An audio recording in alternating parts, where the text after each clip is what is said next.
I'd like to bring this council and committee meeting to order. Councillor Flagg, would you be good enough to do the land acknowledgement, please? I'd be happy to do that, Your Worship. We acknowledge that the land upon which we are gathered is the traditional territory of the Onondaga, the Haudenosaunee, and the Anishinaabe people. We are the beneficiaries of ancient agreements, such as the dish with one spoon between the Anishinaabe and the Haudenosaunee, who agreed to share the abundance of land through peace, friendship, and mutual respect. The two-row wampum by which the Haudenosaunee welcomed the settlers and agreed to share the land in mutual respect, and the Treaty of Niagara, considered a fundamental document by First Nations in future relations and treaties with the British. We recognize that we have a responsibility to be stewards of the land in cooperation and collaboration with the Indigenous people, not only for one generation, but for all generations to come. We understand that we have an obligation to learn from the lessons of our history, educate ourselves to the experiences of the Indigenous, and seek opportunities to heal the wounds that will result in reconciliation with our Indigenous sisters and brothers. Many First Nations, Métis, and Inuit people live and work in Fort Erie. We stand with all Indigenous people, past and present, in promoting the wise stewardship of the lands upon which we live. We have the good fortune to live in a land of such abundance, diversity, and beauty. Let us be vigilant in protecting Turtle Island. Thank you very much, Councillor Flagg. Madam Clerk, the roll call, please. All members of council are present with the exception of Councillor Lewis. Thank you very much. There is an addendum this evening. A report that originally appeared on the public portion of the agenda has been moved to the private portion, the closed session meeting, and will clarify what parts of that can be reintroduced to the public agenda after we've dealt with it in closed session, but clearly some of it should be in open session.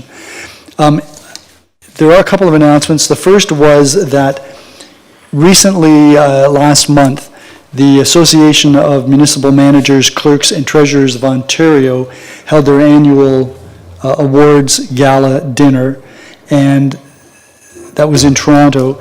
And every year they honor members and municipal professionals who have worked hard to advance the profession through municipal project innovation, contributions to their area, and through their commitment to continuous learning and professional development.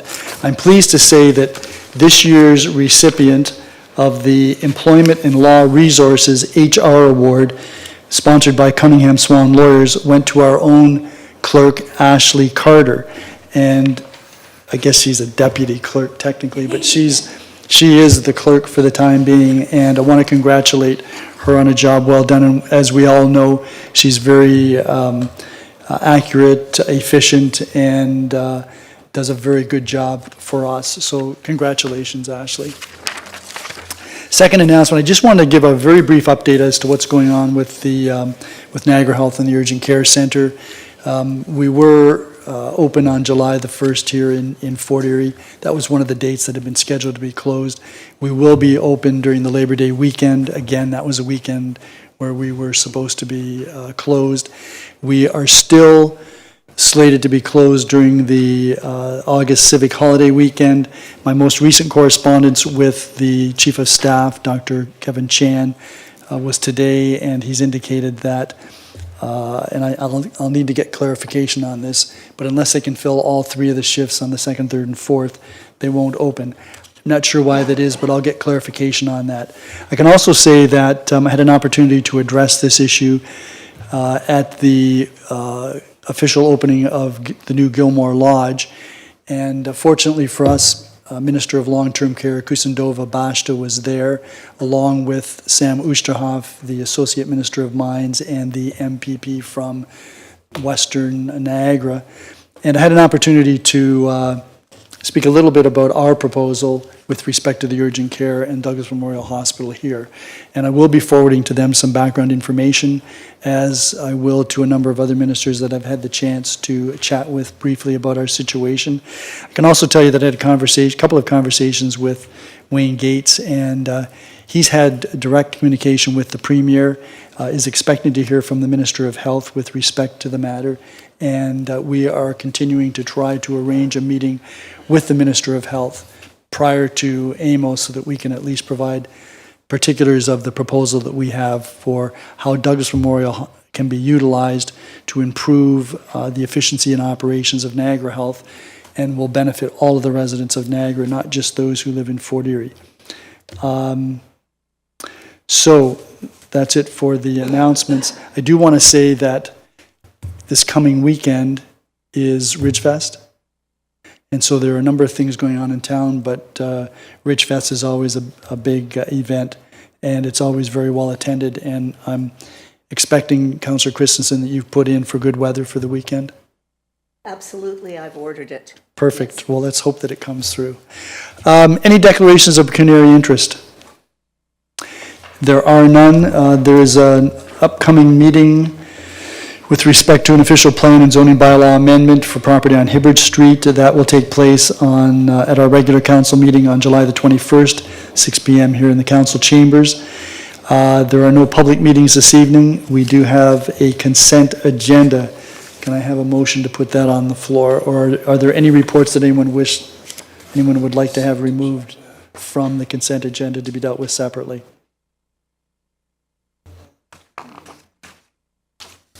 If not,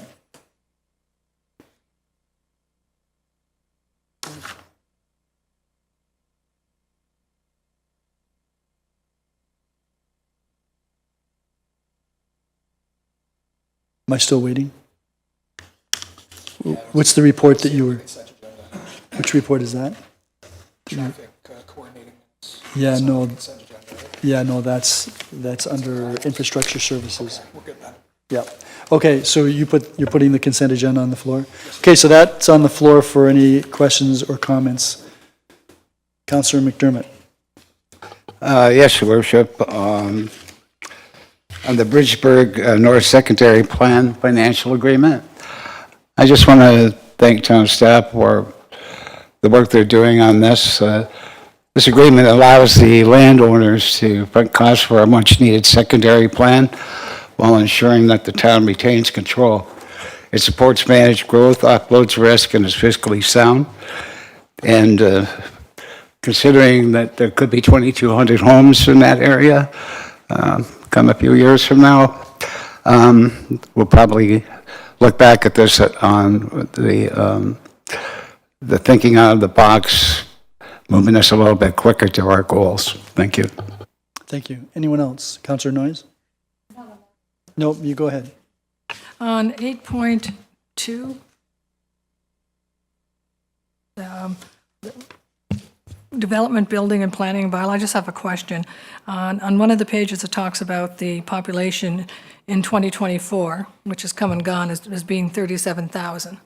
That's in the report. That was unanticipated when they wrote the report. I'm just wondering, what is our current population?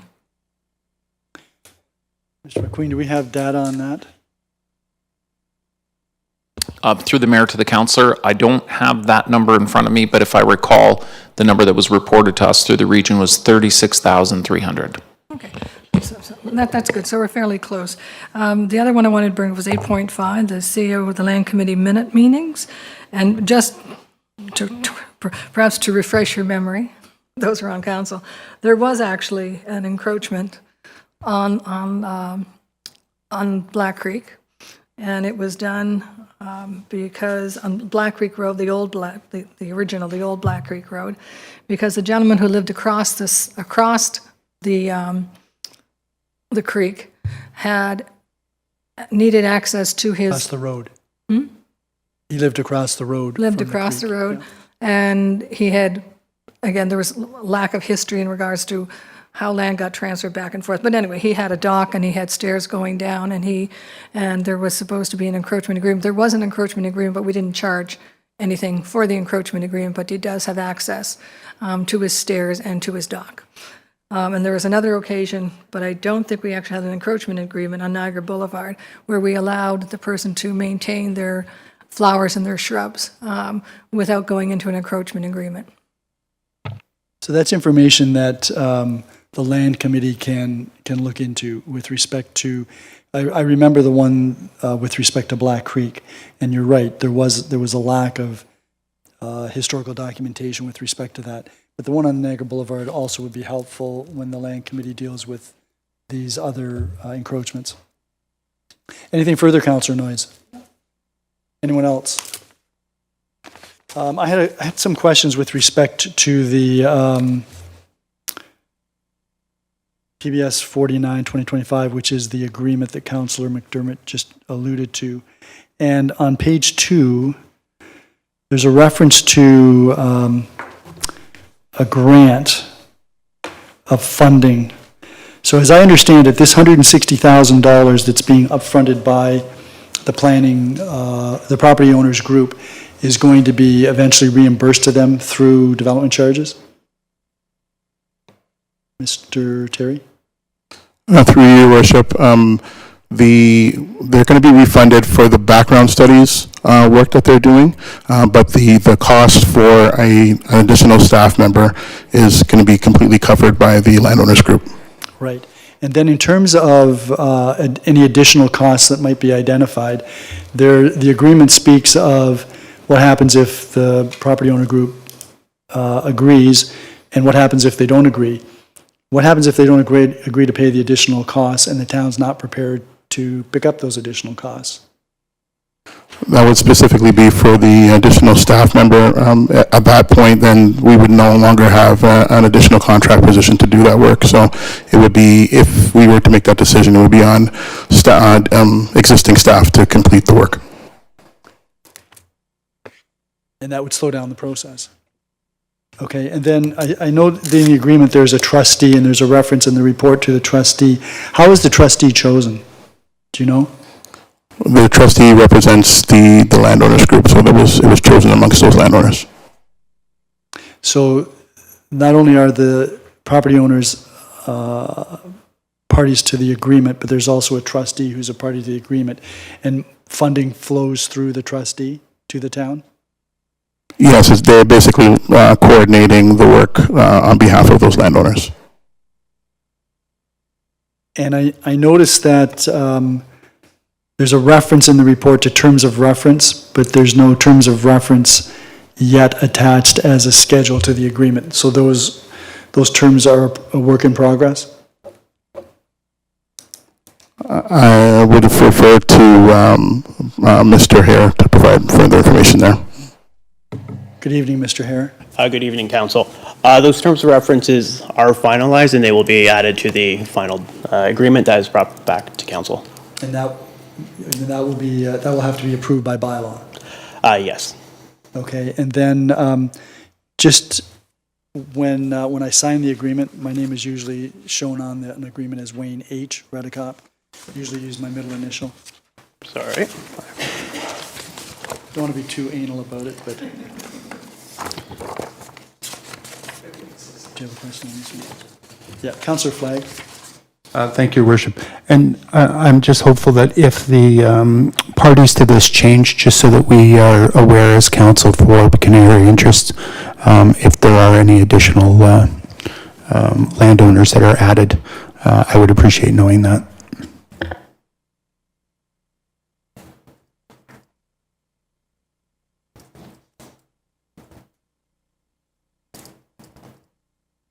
Okay. Does anyone else have any other questions on that particular report? If not, you may have your seat, Mr. Hare. I also had a couple of questions on IS 14/2025. The first of which is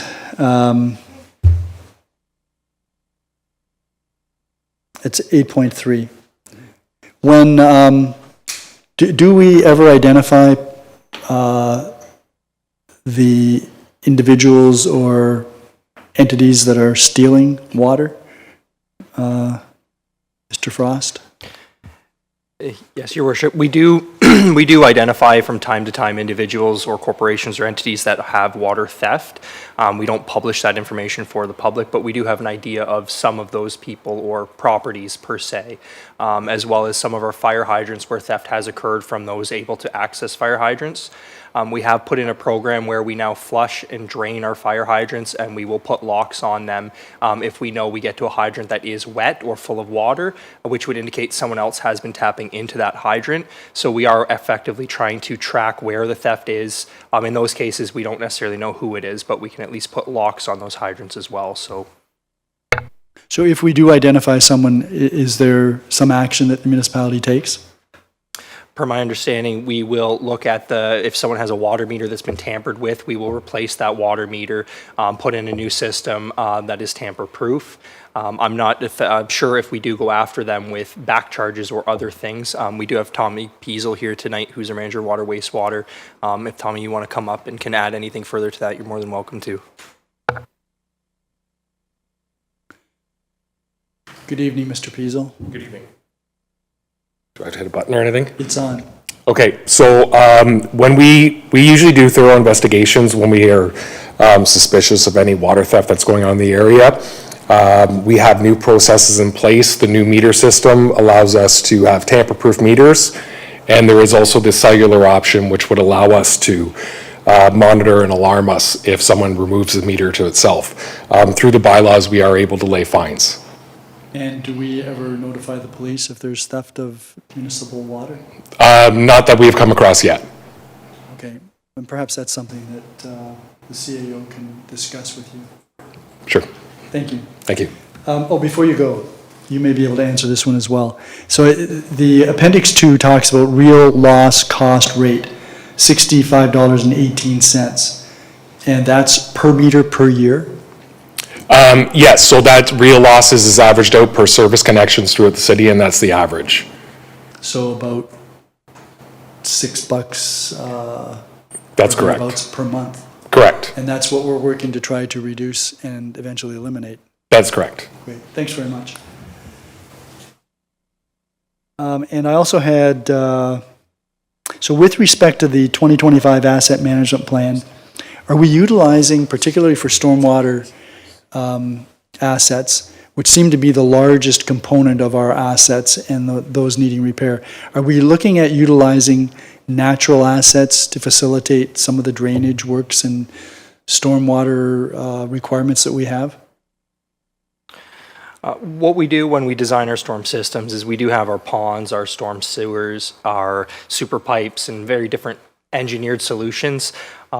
We have some natural solutions, whether it be a municipal drain or ditching per se, but what we will be doing is using our upcoming stormwater master servicing plan to look for alternative ways to design the storm sewer and the storm system for sustainability, and it may include some naturalized features if suitable. We often have to treat not just maintain the quantity of stormwater, but also the quality.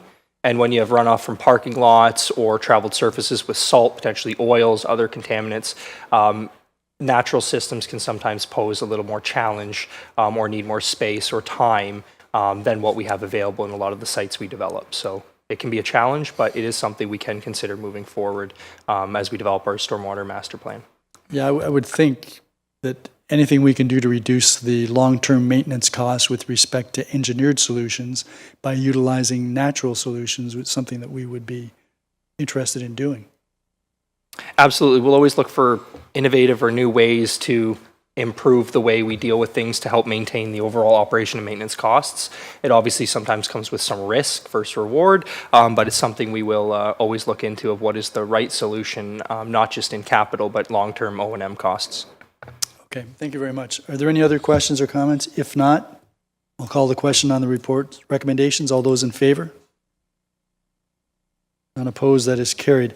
That takes us then to planning, building, and bylaw services. Councillor Christensen, I'll hand the chair over to you. Thank you, Your Worship. The Planning, Building, Bylaw Services Subcommittee is now in session. We do have one delegation tonight. Father Stuart McDonald, pastor of St. Joseph's Catholic Church, has asked to speak with respect to the proposed heritage designation of 3718 Netherby Road and Conservation District Information, PBBS 51-2025 and PBBS 52-2025. Father McDonald.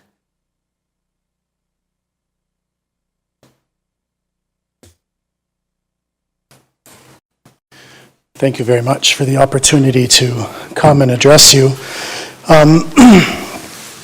First of all, I want to point out that St. Joseph's Church is 175 years old, and the Diocese of St. Catharines, who is technically the owner of the property, is very proud of its heritage, and we in fact celebrated the 175th anniversary back in June with the presence of the mayor. We were very grateful for his presence there. But having received the report about the designation, I just wanted to point out a couple things, and I'm not sure, do I change these here with the mouse, or? You can with the mouse, but there's a keyboard below. Oh, there is, okay, sorry, I'm really not very techy, and there we go. So basically the report basically admits that from an architectural point of view, the church is not really very noteworthy, as you'll see from pictures. So it says that it has a symmetrical facade and side elevations, pointed arch openings, a formal front entrance, and a situation within a cluster of Catholic community and worship-related properties. So what I would really like to draw your attention to, it mentions that there's stained glass. There's one piece of stained glass in the church, and it was installed in 1999 for the 150th anniversary of the church. It is not a heritage piece of glass in any sense whatsoever. More inconsistencies, it speaks about the arched openings in the church, and as you can see, yes, they are arched openings, but those are all replacement windows, and the arched window there to the left, highlighted in red, is older than the new one on the right, which was just installed this very year, and you can see that there's not really a difference between them, and they're not of historical value. And if you look at the church itself, you see that it was reclad in 1969 with fake brick cladding. That's not even real brick on around the church. And as for the front entranceway, you can see that that also is not original in any sense of the word. The door is very modern, and the stained glass, as I already pointed out, is from 1999, which is directly above the door. It also mentioned that it's of historical value because of the presence of a hall, a rectory, and a church together as a kind of a Catholic gathering, and that this is rare in Ontario. And I mean, I chuckled when I read that in the report, because every single Catholic church practically is set up in the same fashion, and these are all the neighboring churches in Fort Erie and Niagara Falls and Crystal Beach that clearly show there is a rectory, a house, and a church all grouped within the same property. And so that's not anything unique. Historically, the house at St. Joseph's was built in the 1950s, and the hall was built, I believe, it was 1926. So while the hall is certainly venerable and old, it's not of particular note, and nor is the classification that this is a rarity in the province of Ontario. So, forgive I'm not very techy. My presentation is not all that extravagant, I'm sure. But I guess what I really would like to point out to council is what the report classifies of real historical value. Is the fact that there has been a worshiping community there for 175 years attached to the church building, which in and of itself is not historically beautiful or noteworthy, and next to an operating cemetery, which is still operating. And the very thing that is trying to be preserved by the heritage designation is the living community. And I want to point out that if we are restricted in our ability to work with the church, if needs arise that we need to expand the church to make it hold more people, and we're not able to do that, well, then you're going to force the community to move to another location. And the very thing that you're trying to preserve is therefore put in jeopardy by the historical designation itself. I think you saw from the, well, I'm not sure that you, if we can bring that back up, sorry. Just go back to the picture. So you'll see on the right-hand picture there, the kind of the lower, the new addition that was put on the church just this year is a washroom and a storage room. It took us 175 years to build a washroom on the church. And you can see that we were careful to preserve the look of the church, and the Catholic Church, if you will, is in the business of preserving heritage. And so we have no intention of doing anything to, take away from the church or its historicity. That's very important to us. And I think we've demonstrated that by the addition that we did put on this very year. And I hope that council will respect our ability to preserve the uniqueness of the church and its worshiping community, and that heritage designation would place that in jeopardy is of no benefit to the church whatsoever, and I'm not sure that it's of any real benefit to the town. And so therefore the diocese is firmly opposed to the designation, and as I think you have seen in the letter from the Chief Operating Officer of the diocese, that if the designation is approved by council, that we do intend to fight it. But thank you. Thank you, Father. Sorry. Can you just Sure, yep, count? sorry. Some members of council may Yes, wish to sorry. ask you questions. Councillor Dubanow. Thank you very much, Madam Chair, and through you, do you prefer Father Stewart? Father Stewart's fine, Father yes. Stewart? Yeah. I was raised Protestant, so don't hold it not against to worry, me. Stewart is fine. Thank you very much for your presentation, Father Stewart. From what you mentioned this evening, there are concerns they're very similar concerns that we've heard from other churches in the community that have had, designations proposed. Exact same concerns. So I really have, it's one question, and perhaps I'll premise it with a little background before I ask it. But if we were able to find a way that was able to respect the needs of the congregation and the ability to grow and thrive as a body there, to serve the needs of the community and the congregation, while also finding a way to preserve the heritage aspect of this property should the congregation no longer be present there in the future. Is this something that you'd be open to if there's a way we can compromise, not so much to harm your ability to operate the congregation and have the church be a living building to meet the needs of the congregation, but thinking of the future if there's a merger of the parish or something like that to preserve this in our community. Is that something you're open to, some future discussion? So let me just tell you that in fact the parish has already merged. We merged this past January with Sacred Heart Church in Chippewa, the neighboring parish. And the importance of St. Joseph's and the venerable community that is there was so important to the diocese that the church has remained open. In fact, I'm living in the rectory there in Snyder rather than in Chippewa, which is the seat of the parish now, precisely to assure the community that the church has no intention of doing anything to the venerable community.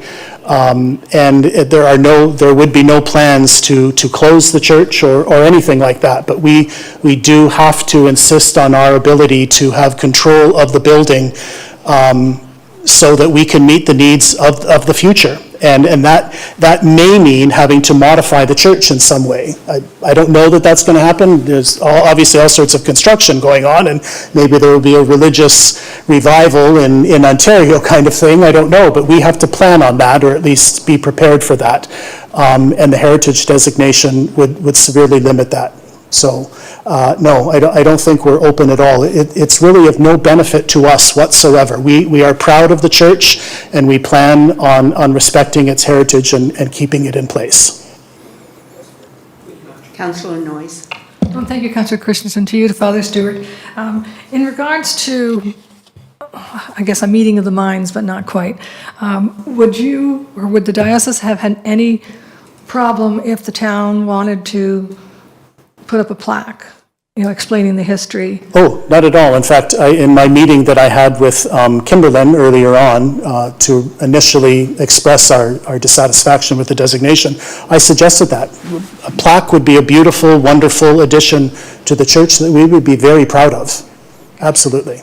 Thank you. My other question, if I may, is did you have any opportunity to look at how this may affect the insurance on the building itself, if it's designated?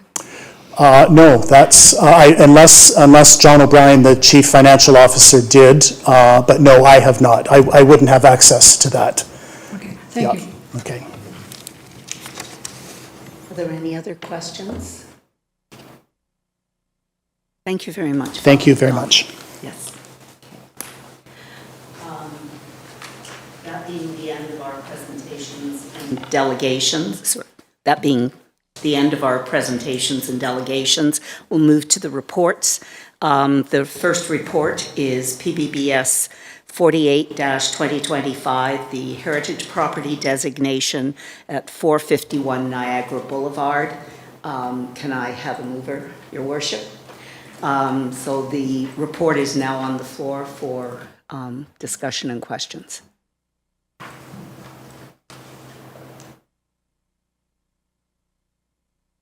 There being none, I will call the question. All those in favor? That is, all those opposed? That is carried. Our next report is PBBS-50-2025, the heritage property designation for 2584 Ott Road. Councillor Dubanow, the report is now on the floor for comment and questions. Councillor Noyes. Thank you, Councillor Christensen. I'm not going to support this. I think the church, the Mennonite Church on Ott Road has put up a very good argument in regards to why they don't want the heritage designation. And I have no doubt that they're going to be maintaining the church for the foreseeable future and beyond. And one of the things I can recall one of the councillors saying not that long ago, well, probably a while ago, that if it proved a financial hardship, that would be a main concern for him. And I think they've done the research and they have indicated that it would be a financial hardship to them simply because of the cost of the insurance or the lack of or the need to reassess, et cetera. I think there's a letter that explains it in a lot of detail. And so I'm not going to support this. I think I would prefer it to be defeated. Again, it's one of these situations that we have to trust those in the religious orders to know what's best for their congregation and for the building that they're in. We can, if we designate it, I don't think there's any benefit to the individual or to the church. And I do think it places a hardship too, because once a place is designated, and correct me if I'm wrong, all the features that are designated as architecturally significant, the church or that building doesn't have a choice anymore, has to maintain them regardless of the expense. I know we have a grant for $10,000, $5,000, whatever, but that may not even touch some of the heritage features. And you also have to get an assessment done before you can make any changes. You have to get a qualified person who does heritage restoration, et cetera, et cetera, et cetera. So it provides, that's a problem for organizations. Many times I know that in different churches, they have volunteers who are carpenters, who are plumbers, who are electricians. If something needs to be done to the building, they put up their hands and they do it. And it's fixed and it's done well. So I'm not going to support this. And so that's my 2 cents. Thank you. Your Worship. Yeah, so I find these, some of these proposed designations perplexing in the sense that, on the one hand, property owners have rights with respect to their property, and on the other hand, we've adopted as one of our strategic objectives trying to preserve the history and heritage of our community, and part of that would be through this type of program. I think there's a lot of inaccurate information, inaccurate impressions as to what a designation means on the one hand. On the other hand, I'm sure that there are legitimate concerns that we would need to address. I can't imagine that there aren't other places in Ontario where there are churches that are designated as heritage sites. And that being the case, I'm wondering how those municipalities are dealing with this issue. The other thing that I'm wondering is, and I've had an opportunity to speak with Councillor Dubanow, who sits on our Heritage Committee, are there alternatives? Councillor Noyes has brought up one. Are there alternatives to a full designation under the Heritage Act? Are there things that we can do at the present with a view to the future. I don't know that. And I'm not really excited about voting up or down on any of these issues relative to the churches until I've got more information. And I think we need more information. I think we can reach some resolution whereby we don't jeopardize the ability of a church congregation to continue to utilize its building for its parishioners or congregation members. And on the one hand, on the other hand, we don't lose our ability to ensure that significant buildings in our communities, which are a reflection of the history, this one in particular, which is one of the oldest Mennonite churches in the whole area, and which is frequented or had been attended by many, many families whose names are very familiar in the area. So this is part of their history and heritage. The question, I mean, the comment that it doesn't benefit the owner, I get that. But this isn't about benefiting the owner. This is about trying to preserve and protect some of our history and heritage. So Madam Chair, I'm going to ask that this report be deferred until the October committee meeting, which is October the 6th, I believe, because I'd like to get some more information on this, and I'd also like there to be an opportunity for, once we've got that information, for perhaps staff to have some further discussions with the owners. I know Father McDonald indicated pretty firm indication that they're not prepared to designate this property. Okay, are there alternatives that we can look at that might meet their needs on the one hand and meet our needs on the other hand? And so I'm moving that we defer it to October the 6th to get this additional information before we make a decision. So there's no, as I understand it, there's no more. No, Okay. just timing. Okay. Councillor Noyes. Can we have a registered vote? On the motion to defer, sure. No? No. Not on a motion to defer. Okay. Okay, so that's it then. Well, we vote on it. We vote, okay. All those in favor of deferral till October the 6th? All those opposed? That vote carries.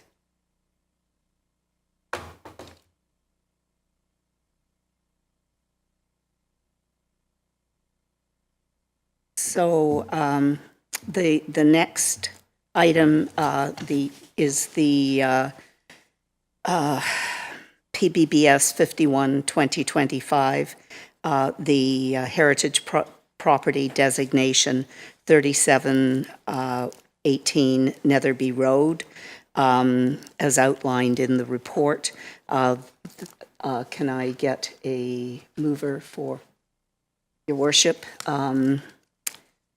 That report is on the floor for comment and discussion. Councillor Dubanow. Yes, Madam Chair, I think it would be appropriate to also defer this one until October 6th, so we have a similar situation for some dialogue. Can I just ask that in addition to the information that I'd previously mentioned, that we also have ARA take a further look at this designation? I mean, there have been some changes that Father McDonald highlighted, and I don't know whether that, they were aware of them, but I'm wondering whether there couldn't be a further review. Councillor Noyes. Since the mayor spoke on it, I would like to know what more information could we possibly want in regards to, we have this great big long report. When's enough enough? So exactly what I said during the last deferral. That is information as to what is happening in other municipalities that are dealing with churches for designation, and what are the alternatives available to us. So it'll be the same type of information. Councillor Noyes. Again, we can defeat this, and we can still continue dialogue. I mean, it's not either or. Okay, so there's a motion to defer. Can't debate it. Okay, all those, Okay,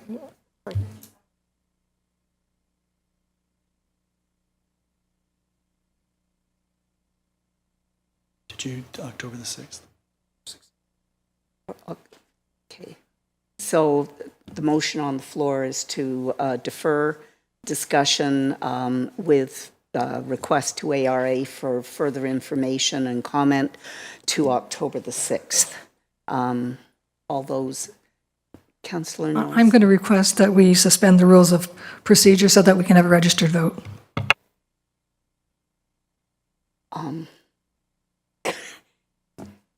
But is, I don't know if you can do that on a motion to defer, but Madam Clerk?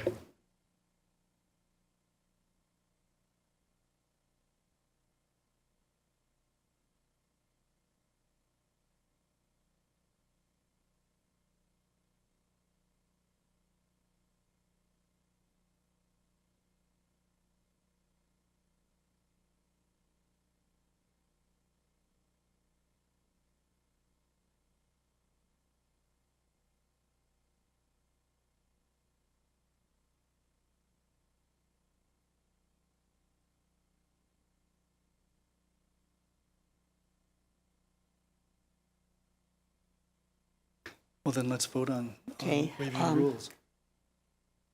all those in favor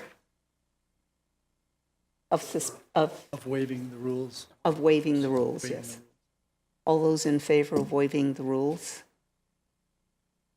All those opposed? That motion carries. So we'll have a recorded vote then. in So we closed will session. have a recorded vote. Oh.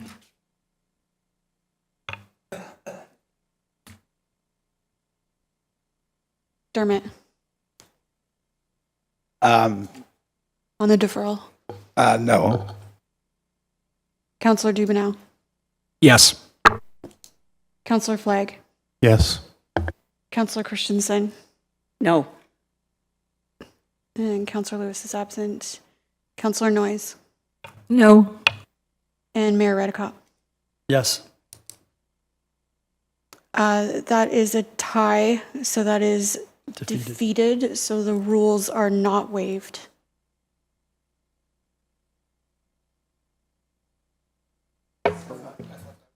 That was on the deferral. no, that was on the deferral. Sorry. Yeah, So it's defeated. yeah. Sorry, wrapping my head around it. So the deferral is lost. So that means that we vote on the designation now. So, Councillor Noyes? I would also like a registered vote. Well, then we have to move to waive the rules again. Okay. All those who vote in favor of waiving the rules? All those opposed? That's carried.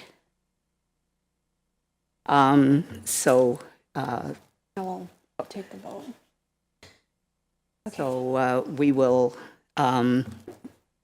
then vote on the, we'll do a registered vote on the recommendation. All those in favor? Oh, No, Councillor registered. McDermott. Pardon? Registered vote. Oh, sorry, yes. No.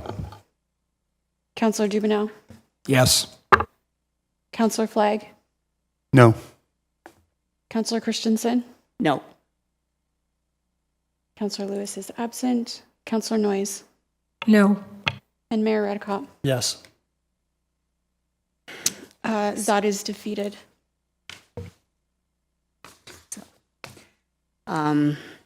The next report is PBBS 52-2025, which is the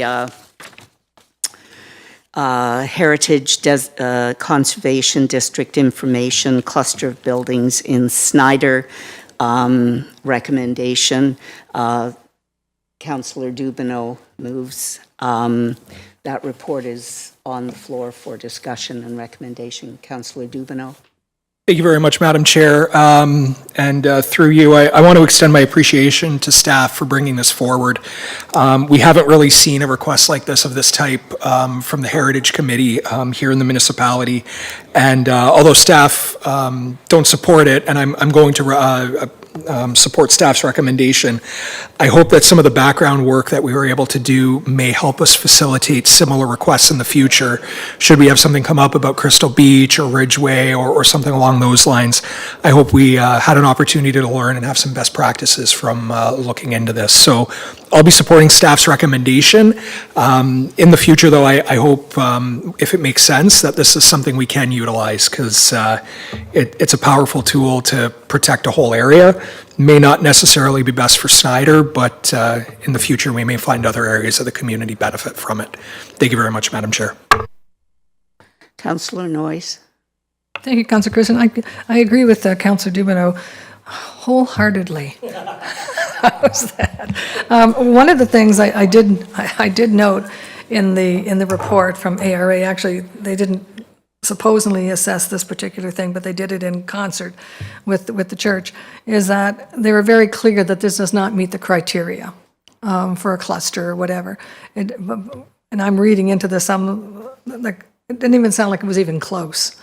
So what I would suggest is that, with the best intentions I'm sure the committee had, that perhaps there's an opportunity for some education in regards to what would meet the designation for a cluster or for for this type of designation, because it was pretty clear from the ARA comment, who didn't even do an in-depth look at this place, said it wouldn't meet the criteria.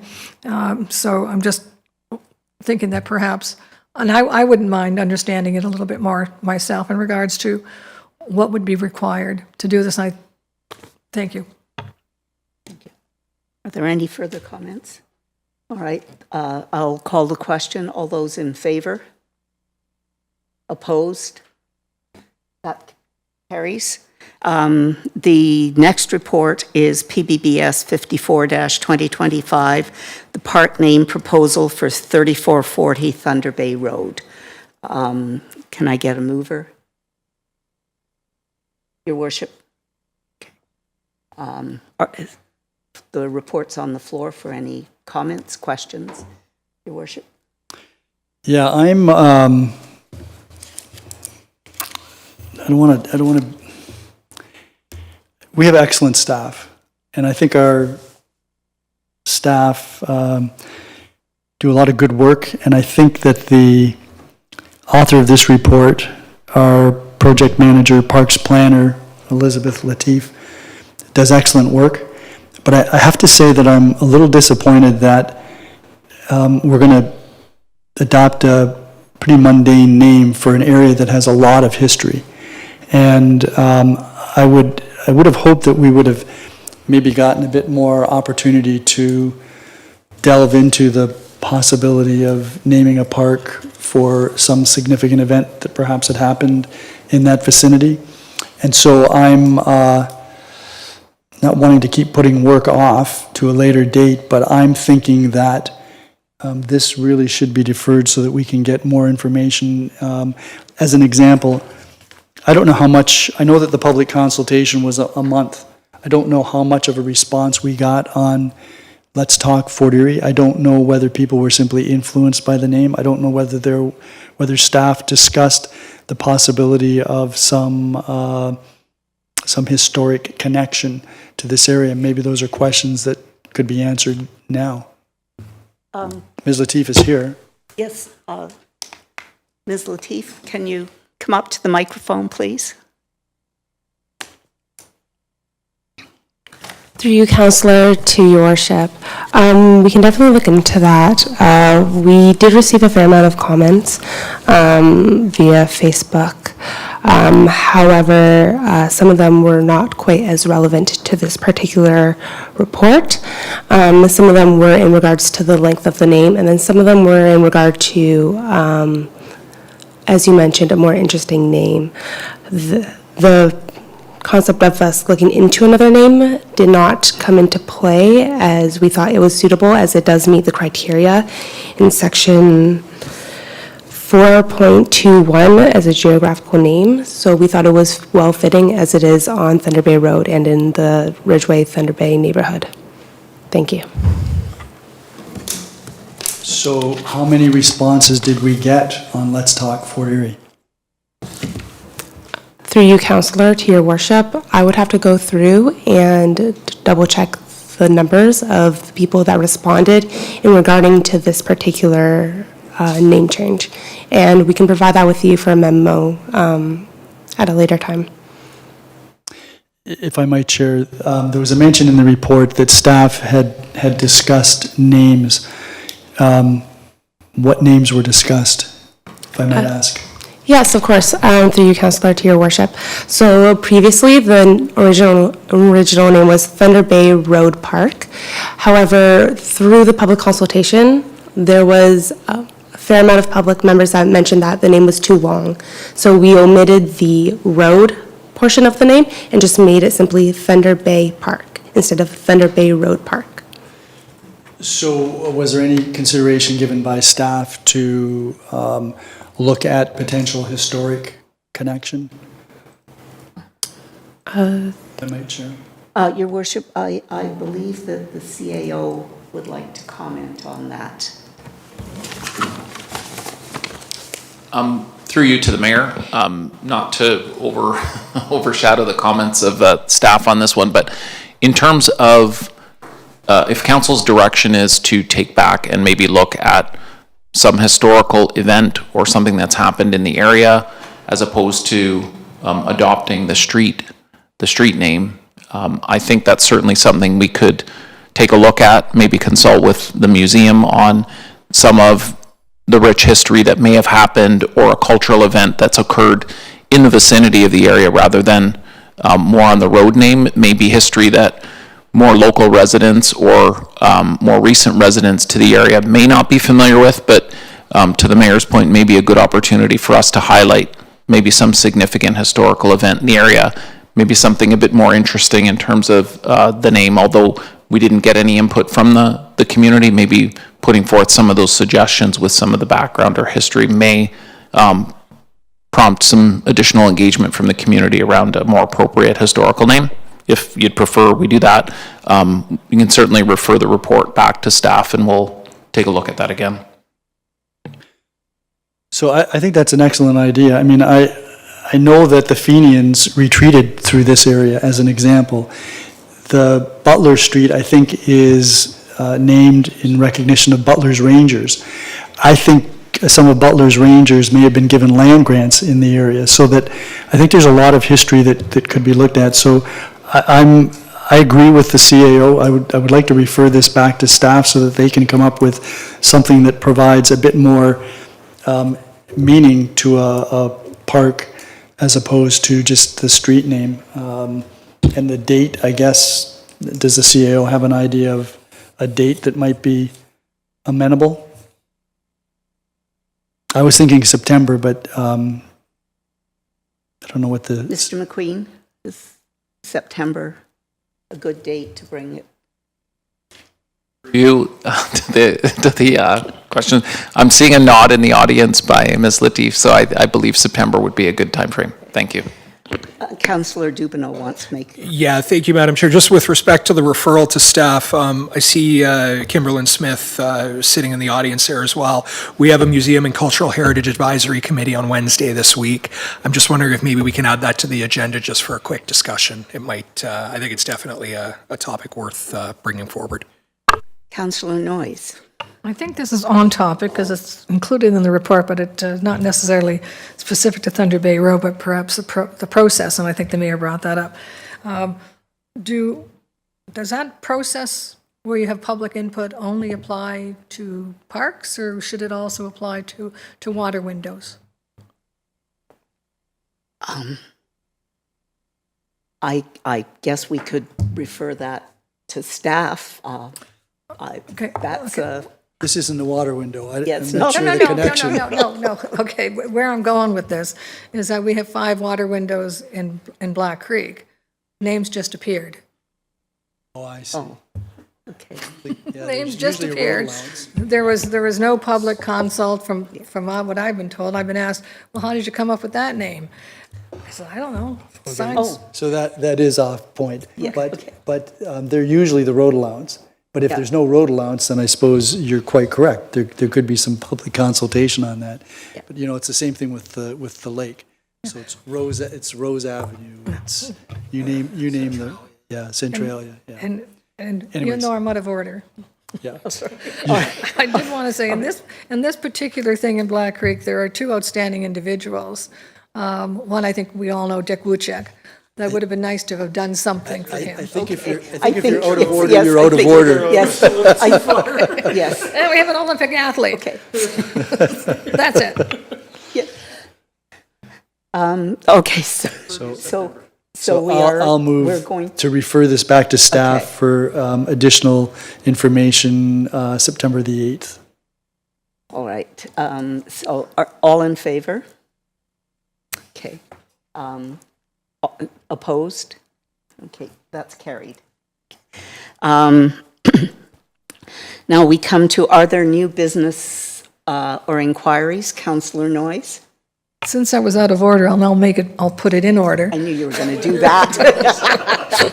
So I'd like to know what the process was to choose the names for the water windows in Black Creek, and was there any public consultation? All right, okay. We Okay. can. Thank you. Are there any other new business and inquiries? No? Okay. The business status report. Does anyone, any questions? There being none, I declare this meeting of the Planning, Buildings, and Bylaw Services Subcommittee closed, and I turn the chair back to you, Your Worship. Thank you very much, Councillor Christensen. Councillor Noyes, you're the Vice Chair of Infrastructure Services, and so I'm going to hand the chair over to you. Yes, I guess I will be getting it, but I do want to comment on it, so. If you want to, so there's a number of reports here. If you want to give up the chair for any given report, that'd be Yes, fine. I will give up I would like someone else to take the chair over 10.2.1, the tennis club operating agreement. Okay. Councillor Dubanow will take the chair. Thank you very much, Your Worship and Madam Chair. Report IS 13-2025. Can we get a mover? Councillor Flagg. That report, the tennis club operating agreement, is now on the floor for any questions or comments from council. I'll go to Councillor Christensen. Thank you, Councillor Dubanow. I have some concerns with the operating agreement, specifically with respect to the length of the proposed operating agreement, which is 10 years, and then with a 10-year renewal, and also with the specificity of public access to the tennis courts. I'm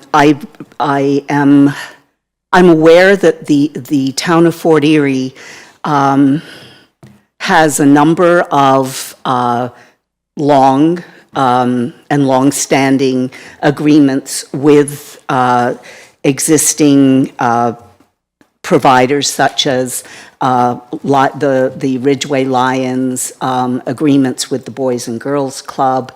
There are a number of agreements. I'm also aware that 7 years ago, I participated in a survey of social recreational needs in our community. It was called the Community Hub Project.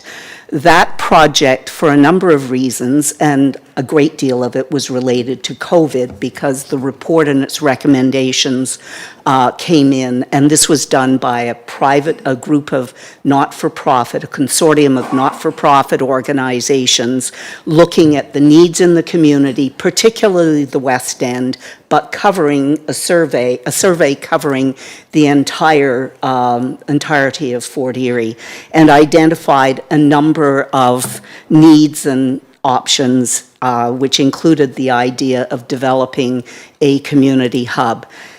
Over time, I've come to realize that perhaps what we need to do is to update that survey and to look at the existing facilities that we have, the nature of the provisions, service provisions, because many of them are, rather than being community centers, are community events centers. They provide excellent service.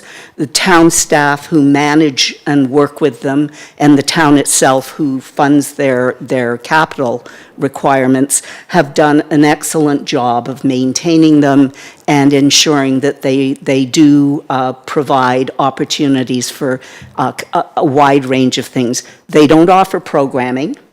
And I think in this particular case, programming is of the essence. I really believe that to continue providing extensive contracts, it runs counter to our current, our present, and our future in the town of Fort Erie. We do have an initiative as one of our strategic underpinnings, the Quality of Life Initiative, and I believe that is essential to the quality of life is the availability of a wide range of social and recreational programming, and the locations which the town funds, as well as others that are privately operated, are critical pieces of looking at that social recreational set of opportunities. The Community Hub project didn't go anywhere for a number of reasons, as I said, COVID being a major factor, but the needs are still there. And I really think that to make a decision that binds us for 10 years in this specific case is something that I can't support. Thank you. Thank you very much, Councillor Christensen. And just before I go to Councillor Noyes, I just want to mention, for anyone watching at home, this was previously moved by you, Councillor Christensen, on June 9th. So Councillor Flagg, you're off the hook. We didn't need a mover again. So that's just my mistake when you don't chair very often. Councillor Noyes.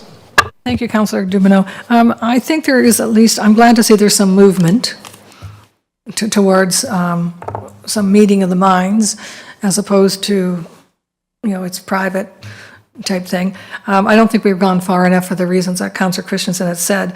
And I'm just going to go some of the issues. The tennis club was worried about the public access, supervision, et cetera, et cetera. And I'm kind of walking this through in my head, that if I was a 10-year-old and I paid my $150, I could use that court anytime I wanted to, with or without supervision. I could bring 3 of my friends, with or without supervision.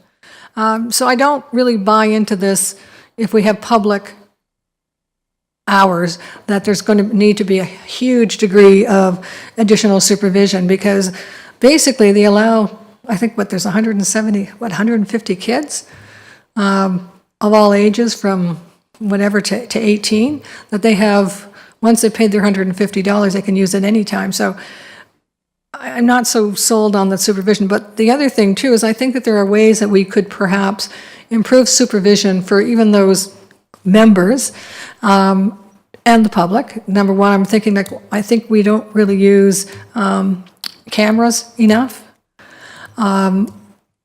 Again, I think there's got to be a way that we can, with the technology that exists here today, we have the library right across the street from there, that there could be some kind of an arrangement that if you wanted to use the courts and there's nobody there, like let's say there's hours, let's say 4 hours a day or 3 hours a day, whatever we come to, they would have to check in at the sign out, so to speak, to get the code for the tennis, to play tennis. I don't have all the answers to this, but I'm sure there's a type of security we could add to it, looking at the technology and also perhaps getting some weigh-in from the library. I'm not an IT person, so I don't quite know what it is. Whether we give them the fob and they have to return it, I don't know. But anyway, I think that there is a way to get around the supervision. Now, they did mention in here about St. Catherine's Tennis Club as an example. St. Catherine's Tennis Club, the club contributed $40,000 to, I think, to the improvement of it. On top of that, St. Catherine's Tennis Club, I think it's 4 hours a day of public. I didn't get a lot of information on it. Hopefully there's not another St. Catherine's Club somewhere in Ontario, because I just looked up St. Catherine's Club. But they have 4 hours, I think, from Monday to Friday for the public to use.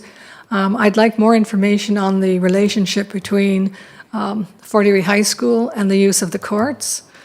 I would like to know more about the academy. I know that the report says that we're going to approach them again to see if there's, again, a meeting of the minds or use that they would see. I would be surprised if they didn't want to use the courts because they're so close, and a lot of the students there are billeting, so to speak. So I am thinking that there's more that can be done for this, but again, I'm not happy with. Well, somewhere in here it said that they're now providing public access on Monday nights. How's that working? And because it says if... Is that a question for staff, Councillor Noyes? Yeah, they said if supervision is allowed, for, like, how has that worked? Mr. Frost, do you have any information on that? Through you, Chair. On Monday nights, the Fort Erie Tennis Club has a volunteer on staff available to let the members of the public in. At that point in time, there is also the Club Pro who's allowed to offer lessons, I believe at $5 a lesson to members of the public who want to come. So it is staffed on the Monday nights. In the past, they had offered to open up more timing to us, but they were unable to secure the volunteers to staff the facility. So it became a staffing and resourcing issue to offer more times under the current way they were operating. Noyes? If I can read into that, then therefore, if we can deal with the supervision bit, like how much is actually needed, et cetera, is there an electronic way that we can manage this, that they would be open to more public hours?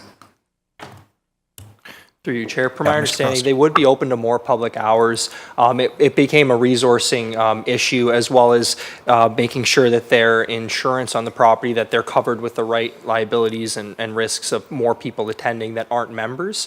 I think that you mentioned potentially use of library as a check-in. There is also the potential of maybe a QR code system where you scan, you enter your information, you basically waive any liability of being on the property. We could approach these different options to opening up, say, a 2 or 3 hour block each day, whatever windows are available with the current scheduling of the tennis club. But I think there could be a solution in there along those lines. Thank you. I think you took the words out of my mouth. No, I'm not an IT person. That sounds like a great thing to pursue. My other question is, they talked about the club contributed $10,000 towards a hard, true court upgrades. I'm just wondering, when was that $10,000? Mr. Frost? Through you, Chair. I'd have to look into exactly when that happened with staff. Okay. The other thing, there was a budget, and thank you for the financial thing, but it looked like there's a surplus every year of around a little over $10,000. And I'm curious, like, if that's where does that $10,000 go every year? Or is it just, like, is there a bank account with a lot of money in it? I don't know. Mr. Frost, do you have any info on that? Per my understanding, the tennis club is a not-for-profit, and where those remaining funds go, I don't have the information at this time, but we could ask for further information as to where it goes. Okay. And if I could just add to the Councillor Noyes, there may be like lottery funds, bingo related, so that might be something worth clarifying as well. Yeah. Councillor Noyes? That's all for now. Thank you. Thank you. Are there, Councillor McDermott? No, I just wanted to echo what Councillor Noyes mentioned, and Councillor Christensen, the length of agreements. I think that, nowadays, entering into these real long-term things are no good at all. The other thing is the access. We haven't seen access, like real access there in such a long time, and I think that, being that it is a public facility, should be no different than, say, the ball diamonds, which are accessible for a fee. So when the diamonds aren't being used, they can be rented out to either families or schools. So we know that there's times there where they can make access available on a regular basis. 6 hours to me is not cutting it because it's a very short season. So I think if we shorten up that agreement and make sure that there's going to be access for people that want to learn the game without potentially having to become a member. Some people just can't afford that, you know, and even the kids that go in to take tennis lessons, they're, you know, they do get some money from Jump Start if they don't have the cash, but they still have to offer up cash plus the Jump Start. So I think that, you know, it's those things that need to be rectified down the line. I'm not going to try and be the president of the tennis club, but I think that, you know, access is very important to people that want to learn tennis, and those that can't afford to get the professionals to help them. I think that there's always somebody that can help them, and if they want to learn the game that bad, they'll work hard to do that. I think you see many pros in the tennis league that have come up that hard way, and it's just having the availability of the courts to them. So that's my thoughts. Thank you very much, Councillor McDermott. Your worship. Thank you very much. So this is an interesting issue, and it has a history of its own. Prior to, I guess it was 1988, this was a pretty much open facility to anybody in Fort Erie. And it is obviously these are the best tennis courts. They were the best tennis courts, and they will become the best tennis courts in the town. So I understand the distinction between Class A courts and Class B courts. And I understand, you know, if you want to play on a Class A court, maybe you have to pay some money for it.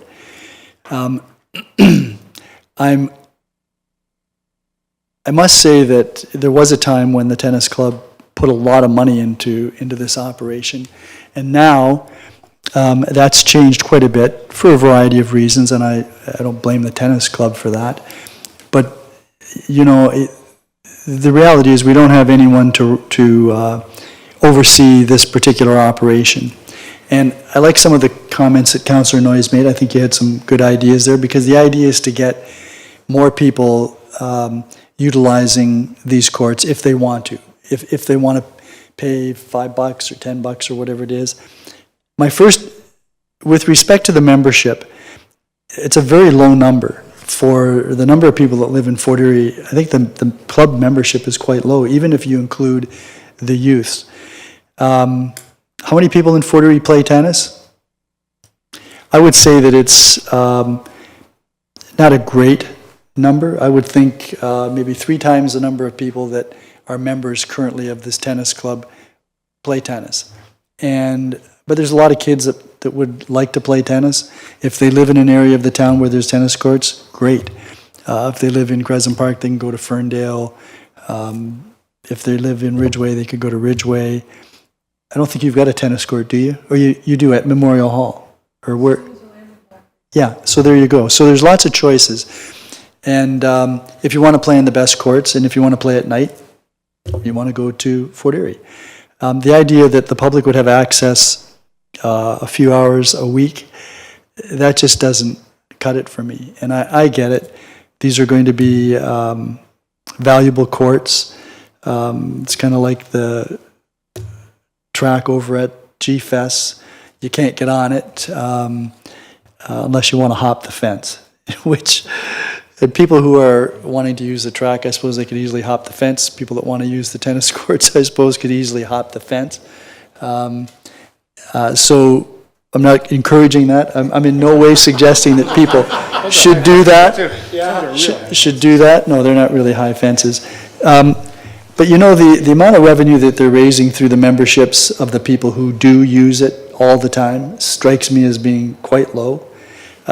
The amount of money that, based on this memorandum that we received, the amount of money that is expended on the junior program, I think is fantastic. It's in the sense that there's 100 kids or 130 kids that are playing, and they're spending $56,000. That, to me, I think needs to be looked at. I do have a question, though, of the CAO. This is meandering its way towards maybe a 5-year agreement, but maybe not 5 years. There's a lot of questions that need to be addressed. There are a number of issues that have been raised by councillors with respect to how the public gets more access, what that access would look like, how we would ensure that there's some supervision if that's necessary, although I'm maybe as skeptical as Councillor Noyes on some of this. So would you prefer, if I can direct this to the CAO, Go Mr. ahead, Your Chair, Worship.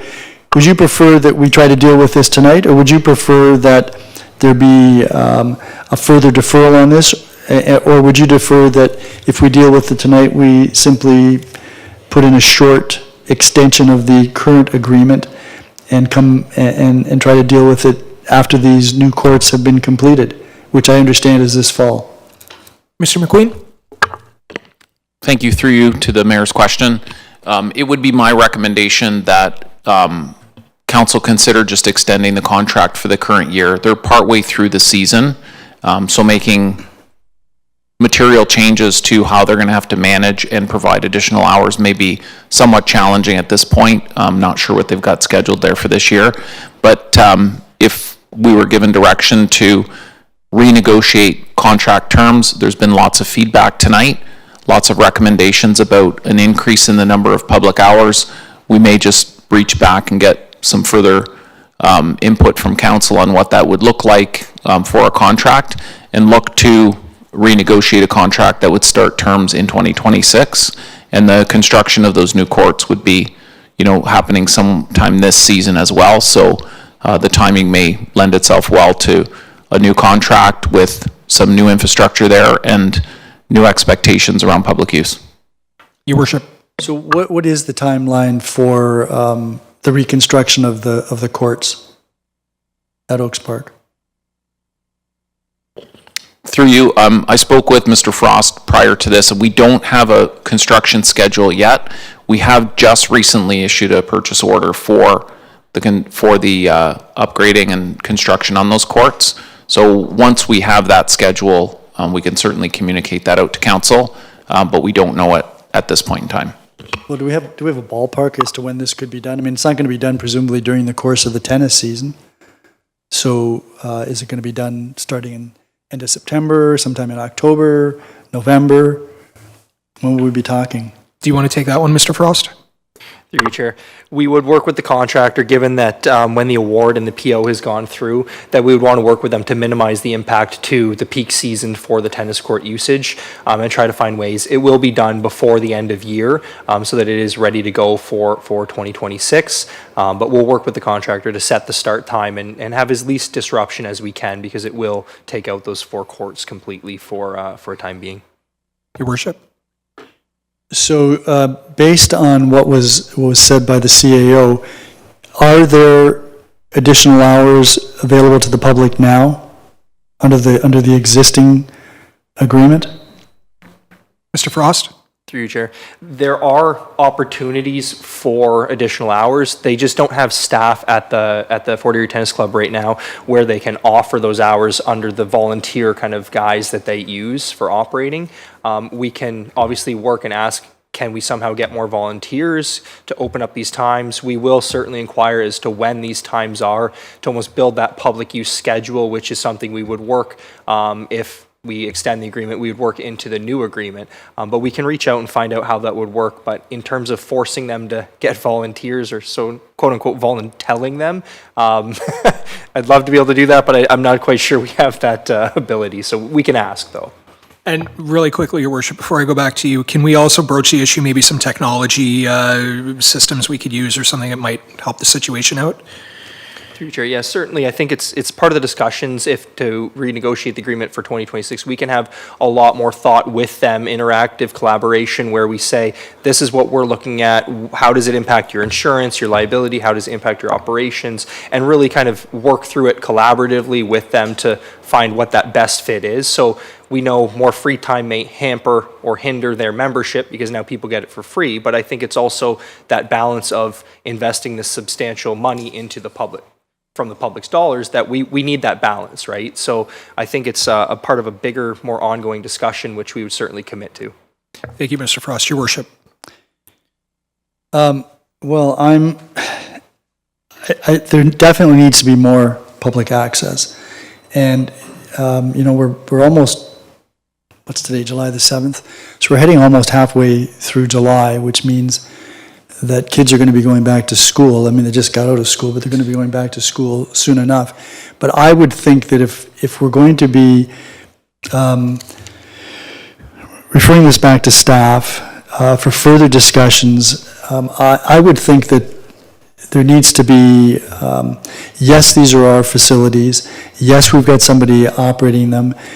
Maybe it's not fair for us to be expecting them to have people available all the time. Maybe that's something that we have to pick up. But, I mean, I'd be thinking more the reverse on this, that public should have access to these courts whenever the tennis club isn't using the courts, whenever they don't need them, when they're not doing their lessons or having their tournaments or setting aside specific activities for their membership. So I'd be happy to have this deferred so that we continue the operation.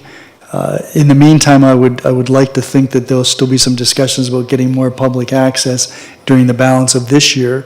And then, to Councillor Christensen's point, maybe a shorter term contract agreement. So that's what I'm thinking. And then I guess the question is, when would the CAO think that this would come back if that's the direction we go? And just before I come back to that, Your Worship, I just want to give, I guess it would be Councillor Flagg an opportunity if he. Yeah, I'm not gonna move that yet. Okay. Oh, that's fine. Oh, Councillor. The CAO, I asked the CAO. Yeah, Mr. McQueen, to the mayor's question, what would be your preference? I think staff direction to initiate some discussions for 2025 for some additional public access hours, I think is fair direction. We can certainly follow that back. I think in terms of the contract agreement, I think, to Mr. Frost's comments, may take a little bit more time, and I think we'd be more inclined to be recommending bringing back a new shorter-term agreement with specific schedule of public access hours, or maybe some other reconsideration on terms and conditions to be commenced in the 26 season. And if I may, Mr. McQueen, just refresh our memory, when does this agreement, the current one, expire? I'll ask Mr. Frost to correct me if I'm wrong, but I believe we're currently on the existing terms of the current contract, which had expired a number of years back. Okay, fair enough. So it's kind of the status quo. Fair enough. I'll come back to you in a minute, Your Worship, but Councillor Noyes had her hand up. Thank you, Councillor Dubanow. One thing that really kind of shocked me was on page 3 of 3, where it's costing us $20,000 attributed to seasonal watering of the hard true day courts. $20,000. That is basically added to our water budget type thing every year. And it's calculated in how much money we owe the region. Because I would imagine not only are we, well, I guess it's 20,000, but I'm sure they're not taking anything out of wastewater either. I'm sure that's all doubly billed, so to speak, for the 20,000. I personally have no intention of approving the $250,000 that they're asking for to improve the clay courts, which they asked for 2 years ago and was kind of put on, moved down the line. And if I was reluctant before, I'm really reluctant now when they're looking at the taxpayers to fund it for $20,000 per season for watering. Now, I think the mayor mentioned that if you want to play on top of the line courts, then you should pay for it. So I would think that should be a something to cover some of that $20,000. So if they want to keep that, then those members who are, I don't think the kids are on that court, that if they want to keep it, then they perhaps have to start putting more money into the maintenance of it, because the majority of the town's expenses are watering the clay courts. So I have a major, I had no idea that that's what it was costing us yearly. And the other thing too is that, and I don't know if this can be a discussion, is that we do have courts around town. And I'm wondering for the youth, does it all have to happen in Fort Erie? I'm sorry, at this particular place. I know we have tennis courts in different areas of the municipality. Can we encourage the tennis club to actually have some of those lessons? I mean, the kids who are learning how to play tennis, they don't need class B, whatever, they don't need top of the knot line things. They can do very well. And on top of that, I think if you do that, and the kids go to the local tennis courts, you're going to see a lot more kids playing through the week. But they're not going to drive down to Fort Erie type thing. So I'm just hoping that we can encourage that as part of the thing. They can still charge the kids. The coach can still, get his fee for doing it. But I'm hoping that there's some look to see, okay, can we do this in other parts of the municipality? And I would hope that that would be part of the discussion. Thank you. Thank you very much, Councillor Noyes, and just, that's something I think is an appropriate discussion, kind of like a traveling playground kind of situation where you do outreach at each court. I think that's a really good idea, and I think it's worthwhile for the discussion. I'll go to Councillor Christensen. Just briefly, I think the last bit of the discussion, I don't want to get into detailed operational issues, but I think the discussion we've had complements the issues that I've raised. We have a growing population. We have a wide range of interests, tennis being one of them. We have excellent service clubs and contractors with the town who are partners with the town. We do need to look at those opportunities, and I see the tennis club as one, but we also, I want to balance I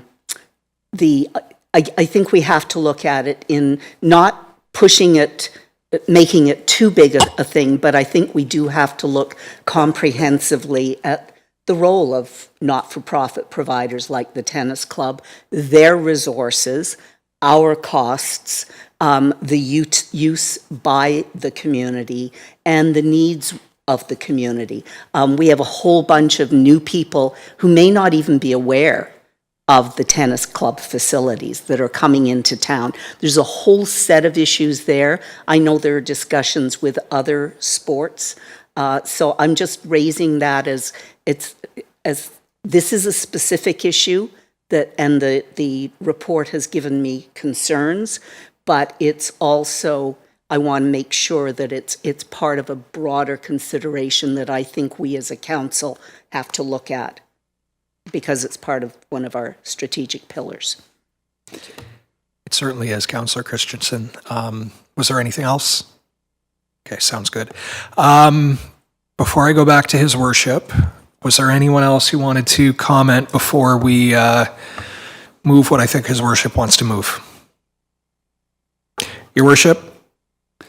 Yeah, so I move that we refer this matter back to staff to seek some additional public access during the 2025 season and provide us with revisions to a new tennis agreement with the tennis club and report back to us when, CAO? November? Yeah, I think that'd be appropriate. Okay, so that would be the meeting on November the... I don't have it handy. November the 3rd? Is that adequate time, or would you like it at the end of November, CAO?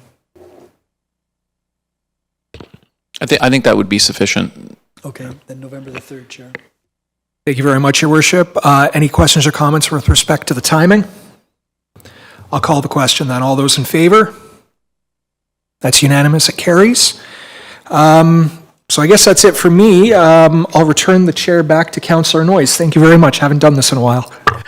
Thank you, Councillor. That brings us, we're not going into closed session now, so we're going to skip over 10.2.2. because that's closed session that's coming up later. So that brings us to IS 17-2025, updates on to the Consolidated Traffic Bylaw, 2089, speed limits, waterfront park, event parking, administrative updates. So we want to put it on the, okay, thank you, Councillor Dubanow. Any comments or questions on it? Councillor Dubanow. Yes, thank you very much, Madam Chair. Before I outline some thoughts on this, I'm wondering if we could separate out the fourth that to be voted on separately. That's with respect to speed limits on highways. Well, you need to get the third and the fourth. Okay, so you want to, do you want to, okay, Thank you very much, Your Worship. Yeah, the third and the fourth. so you want to vote on the first three that's and the last that? No, the No. first two and the last two together. And then the middle two, the third and the fourth together. Okay. Doesn't the last that kind of refer to the other two that's ahead of it? Madam Clerk, I'm not the chair anymore. I apologize.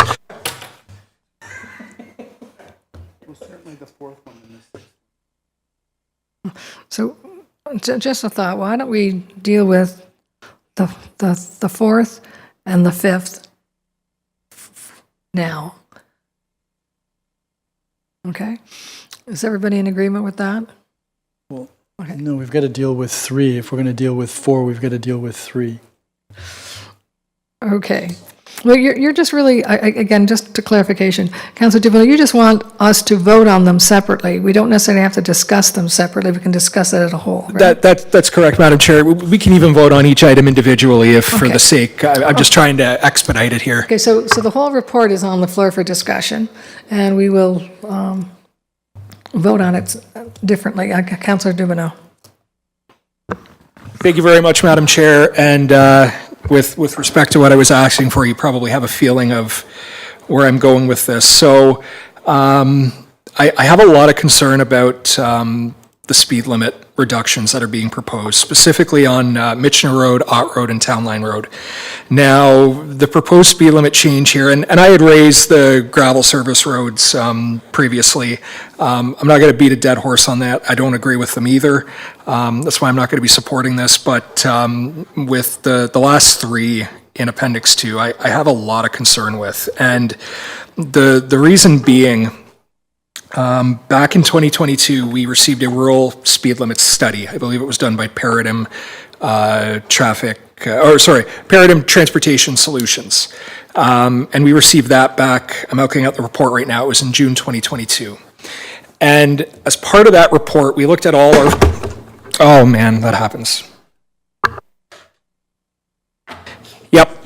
I've made that mistake many times. It's the first time it's happened while I was speaking to an item on the agenda. So we received that rural speed limit study, and there were a number of recommendations within it. One striking issue with that is that half of the speed limits that were looked at on our rural roads, based on the design and the volume, it was the opinion of their engineering firm that the speed limits were set too low. We made a decision at that time that we weren't prepared to raise speed limits. We took the recommendations and we reduced the speed limits that were recommended, and the rest remained on status quo. Now, those three streets that I had mentioned, Michener, Ott, and Town Line Road, were specifically referenced in that report. And the speed limits that are set right now are actually what the engineering firm recommended. And I have some concern about some of the language in the IS 17-2025 report, where it mentions, at the time, staff chose not to pursue any of the recommended speed increases, in part due to ongoing public concerns. Residents continue to express strong opposition to increasing speed limits, and staff routinely receive requests to reduce rather than raise speed limits throughout the community. And I mean, certainly if you're looking at things anecdotally, you can go on social media. Some individuals will say we have the most potholes of any community in Ontario, which is certainly not true. And when it comes to speed limits, I think you'll find varying opinion. But one thing that we do have as part of the traffic study report is that we did actually do some public outreach and reached out to individuals to find out their opinion on the speed limits. And I'm just looking at the report right now. It's on page 34. It actually says that most individuals, it ranges between 59 and 71%, because they looked at specific roads, actually agreed with the proposed limits that we put in place. The irony is that when you look at the public engagement, it was actually individuals who believed the speed limits were too low who came second, between, looks like between 29 and 35%, with individuals who felt that speed limits should be lower in the single digits. So I'm always weary looking at anecdotal comments, particularly with social media. You know, the loudest individual tends to, generate the most response. Any member of council knows that. But I think among the community, when you look at this information here, I don't think there's quite the universal consensus. And with the amount of money that we spent on this study, and we had proposed it for many years, and it came out at around the same time that we did our traffic calming implementation study, which was what we did for the urban side. We looked at this on the rural side, and we looked at this on the urban side. And I think with the amount of money that we looked at, I think back in 2018 when I was running for council, again, I understand the irony of the anecdotal comments, but a lot of the things that I heard during that time was concern about, why are we, paying all this money for consultants and for reports? And this is a good example, at least in my opinion anyway, of what frustrates residents. We received a report, it had recommendations, and, now 3 years later, we're throwing those recommendations to the wind, and we're further reducing speed limits. And I'm sure town staff can say consistency or whatever. The argument to that could be in reverse. Well, if the consistency, 54% of our roads have speed limits that are set too low, perhaps to resolve the consistency issue, we go to the engineer and report and we raise the speed limits that should have been raised according to the report. So you can look at it both ways.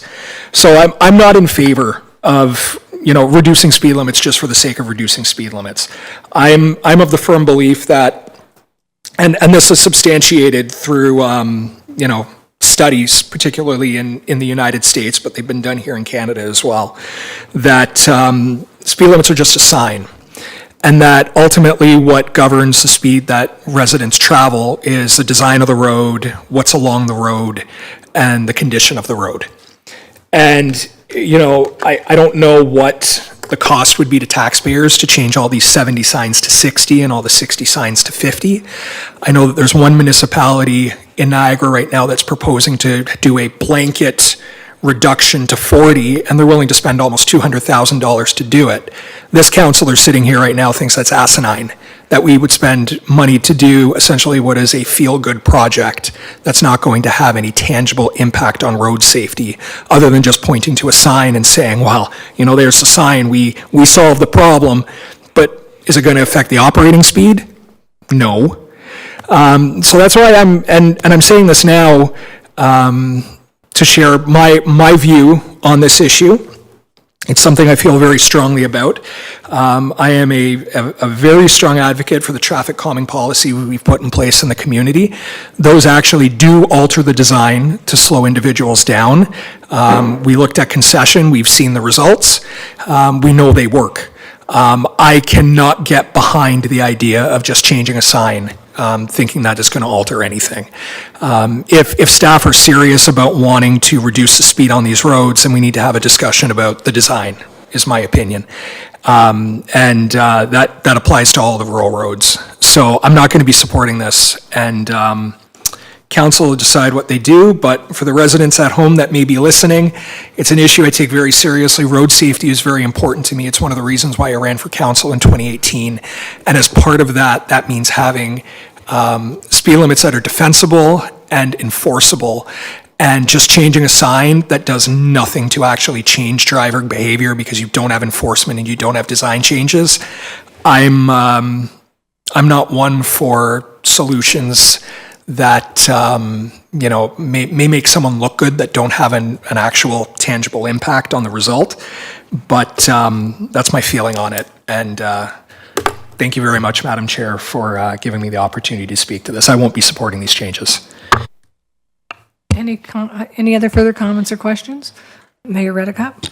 Yeah, so are we just speaking now to paragraphs 3 and 4? No, the whole report. Okay, so I'll support the first and second paragraphs. I'll support the fifth. I think the sixth I would support if the fourth paragraph isn't supported, and that's the one that deals with the speed limit changes. I agree entirely that, we pay a consultant to provide us with advice. We get the advice, we don't necessarily follow through with it, and then we're given advice by staff based on anecdote, some public complaints, and road condition. Well, just looking at Appendix 2, I travel Town Line Road between Ridgemount and the Niagara Parkway frequently, and I'm surprised that the speed limit's 70. But if it goes to 60, I can't imagine very many people are going to be following a lower speed limit on a road that's, it's a tar and chip road, and it's a well resurfaced road. We have no enforcement mechanism for this, so we're going to be reducing the speed. Some of the speed limits are probably excessive. Some of these are Birdie Road, did I see it on here? Birdie Street between Sunset Drive and Ridge Road North. If you're traveling 60 kilometers an hour on that dirt road, you must be driving a truck or an old beater, because you're not driving my car. Because I probably do 50 there now, and I'm not known for being the slowest of drivers. So I'm just a little concerned, for consistency. We've got lots of roads in this town that are 70 kilometers an hour. We've got some that are 60. I don't know that the people in this town drive 60 on some of these roads, especially if they're well-surfaced road, simply because they're going to drive what they feel to be safe. So I'm not going to support 3 and 4 either, because I think that we should be relying upon the consultants that we pay and not how staff feels or traffic coordinating committee feels based on less than scientific data. And without any enforcement being proposed on any of this, I don't see the purpose. So I'm going to vote against those 2 as well. Any further comments or questions? I have a few questions. One of the things that Councillor Dubanow brought up was that he really approves of the traffic calming that's been going on, and so do I. Are there speed restrictions on what traffic calming you can implement and not implement? Yes, Chair. With the traffic calming measures that you have, certain ones can be employed at certain speeds and not at others. It all depends on the type of measure you're looking to implement, the context of the roadway as well. So sometimes it wouldn't be suitable for an 80 or a 70 roadway. It may be suitable for a 50, 60 or slower. It all truly depends on the context, the type of improvement you're trying to make, and the implement you're trying to put on the roadway. I think that the other thing that came up in the report, I don't hear any comments on, was about that there's another reason besides just the speed in regards to the maintenance. I think I'm using the wrong word, but the level of service that road receives, if that's the better way of putting it. Yes, Chair. So in many cases, what some of these roadways are, like Birdie Street, for example, from Sunset to Ridge Road, it's currently posted at a 60. We were asking to put it to a 50. We understand that conceivably driving more than a 50 isn't a reality, but having that higher speed drives up the minimum maintenance standard class of that roadway, which therefore means we are going to go do maintenance on that before some other roadways that may have higher speed, higher volume, and should be perceived as a higher priority. But the speed of this roadway is artificially pushing it up, so we have to address that before others. So it was a little bit about balancing the prioritization of how we go and do our winter maintenance on the roadways, as well as our summer maintenance for some of the granular works we do as well. And further to that, who dictates the terms for that? Like, is that something like that's larger than us in regards to depending on the speed limit, you have to do A, B, and C. Yeah, the minimum maintenance standards are set by the province, and we are obliged to follow them. Okay, thank you. Any further? Councillor Dubanow. Thank you very much, Councillor Noyes. I'm glad you raised that issue because I'm personally of the opinion I don't think speed limits should be used for to determine the especially winter control. But on that topic, would it be staff's preference to reduce these from class 5 to class 6 roads? Jordan? Through you, Chair. Some of these roads, we did feel that it was a desire to reduce the class of some of them. Others, it was about unifying the speed from the various road sections traveling through to create a consistent driver expectancy, which has been shown to link to higher safety where drivers know I'm 50 the whole way or I'm 60 the whole way, as opposed to changing speeds as well. But yeah, it is something we considered. And if I may, Madam Chair, so has anyone done any public outreach? Because I'm aware that class 5 roads, I believe it's 4 inches or 10 centimeters of snow, and that the road has to be cleared. I believe it's either 24 or 48 hours. 48 hours might be sidewalks, but I'm in that range there. Class 5 roads, even though we do our best, they have no requirement for snow to be cleared within a certain time. So, I mean, that has a big impact on residents who may live on those streets. I understand that they're dirt, gravel roads, but there are still houses on them. And that can have a big impact on their ability to get in and out during snow if it gets reduced from a class 5 to something more similar to a class 6, which is like the laneways on Jarvis and Dufferin, and in that area, I believe, are class 6. So that concerns me as well if we're doing this as a means to kind of optimize winter control. I think that warrants a more broad discussion about where we prioritize and spend our money. I really don't feel comfortable using speed limits as a way to change our obligations under, the provincial standards for road maintenance. I'll leave it at that. Yes, I may provide a response through you, Chair. Yes, Mr. Frost? The idea is not to lessen the responsibility of the municipality for winter maintenance. It's about balancing the priorities. So instead of going to one of these current roadways that has potentially lesser people before one of the other roadways that could be already a 50 with higher number of population on that road, it's to allow us to provide a better level of service to other roadways that aren't prioritized due to speed, so that we still intend to clear all the roadways and keep a very similar level of standard. It's about how we get to those roadways, which is the current challenge that we're posed by these higher speeds. We're quite frankly plowing some of these roads or getting to them before other areas that instead of 2, 3, 4 homes might have 50 or 60 homes. And it's now, where are we really providing the service to a few people or to more people on a different section of road? So it's not to provide lesser service, but allow us to reprioritize to service the areas we feel should be serviced first, based on our route patrol optimization, our plow operator experience, as well as other concerns we've heard throughout the various winters over time. Mayor Redekop? Yeah, just hearing that, I guess I'm fascinated. I would have thought that roads that are a higher condition, that are more frequently utilized, which would be the roads where there are more homes than not, probably urban as opposed to rural, would get more attention. And if there's a problem with our winter maintenance schedule because of the speed limit, I think we should change our winter maintenance program to ensure that streets that are more utilized within urban areas get more attention than roads that are outside the urban area and aren't even properly, well, they don't have a surface treatment like double surface or asphalt. So I think that's the problem. The speed limit isn't the problem. Thank you for that. Mr. Frost, did you want to respond? Is there perhaps another way of your winter maintenance without breaking any Ontario rules? The class of roadway dictates the type of maintenance, minimum maintenance required. There's no saying we can't do more maintenance, obviously at a higher cost, potentially with higher resourcing and the like. Speed is just one of those factors that they use, and multiple factors being volume, road environment, speed. urban versus rural. So it is unfortunately one of the measures used.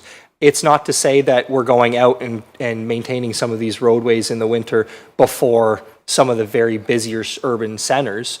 It's just there are nuances where we do see as we get into the rural areas where now instead of plowing right here, we have to move over there and get to this one first. So it's not to say it's putting these priority over many, many roads, but there are some nuances that we thought that this would help address when we're out doing the winter control. So it is a subset of that operations plan. Mayor Redekop? So does this mean that if the speed limit on Thompson Road between Phipps Street and the river is reduced, we'll get less winter maintenance? It's not on the list, but just a hypothetical. Through you, Chair, it would depend on all the factors. It may, if it tips it to a different class roadway, but depending on the volume and other characteristics, it may stay the same class roadway and still fall within the same class. So it's hard to say without all the specifics looking at the maintenance class of it. Thank you. And Chair, the only other comment I would make is this has all the hallmarks of creep because we reduce all the roads with a 70 speed limit to 60, and then we can justify next week reducing some more that are 70 to 60 or 50, and pretty soon all of the roads are 50 or 60, and I don't get the rationale. Thank you. Councillor Dubanow? Thank you, Madam Chair, and that's my exact concern as well, because if anyone who's traveled through rural Hamilton sees that they've reduced all the speed limits on the rural roads from 80 to 60, no one drives 60, and what you end up with are you end up with two individuals. You have the ones who are trying to adhere to the speed limit, and then you have individuals who are driving based on the condition of the road, and you end up with conflicts passing other things, which ultimately end up being much safer than if everyone just drove, or much less safe than if everyone drove 80, which brings me to the question that I have. The consistency was raised and potential safety and other comments such as that. Do we have any collision data or anything to substantiate the reason why we would need to lower these limits to improve consistency with an aim of safety? I'm not seeing anything here. Do we have anything of that nature? Mr. Frost? Through you, Chair, we do have collision data. We haven't gone through and combed the collision data on these rural roads. Understandably, some of them have very low volumes and collisions, quite frankly, come up very sporadically. It may be single vehicle motor collisions with wildlife or weather events. So I wouldn't say that at this point collision history is going to lead us to make these decisions purely on that because of the low volume and nature of the roadways. Thank you for that. Councillor, yep. And if I may, Madam Chair, so when we reduced the speed limit on Ridgemount Road from 80 to 70, which actually went against the recommendation of the original report, which recommended an 80 limit, we didn't have any before or after collision data to justify why that would make sense? Mr. Frost? Through you, Chair, I'd have to refer back to staff. I believe that was before my time here, but I can definitely follow up on that. It was. Those are all the questions I have. I'm not convinced. I won't be supporting this. Any further questions? I do have one. Mr. Frost, I understand, again, I have the benefit of sitting on the traffic coordinating committee. I understand the discussion that happened before. And hearing tonight the councillors, you have a lot of the referral in the dialogue talks about granular roads, but a lot of the roads that are listed here aren't granular. Some are, some aren't. Would there be a benefit on basically separating the granular roads from the non-granular roads and looking at the speed limits for that? I honestly don't think anybody here on council is going to have a problem with lowering granular roads, because I didn't hear that, but anyway, because basically you're not going to go very fast anyway. And I do know that my concern, and again, I have the rural area here, is that I do get a lot of complaints about the dust. And so, and they're saying, can we slow the cars down? But anyway, just a thought. Is that possible to separate the granular from the non-granular? Absolutely, Chair. We could separate based on road surface as a way of separating this and put forth two recommendations if council so chose. That's not a problem at all. Again, do I need a motion to do that, or? Okay, so Does somebody want to put that on the floor?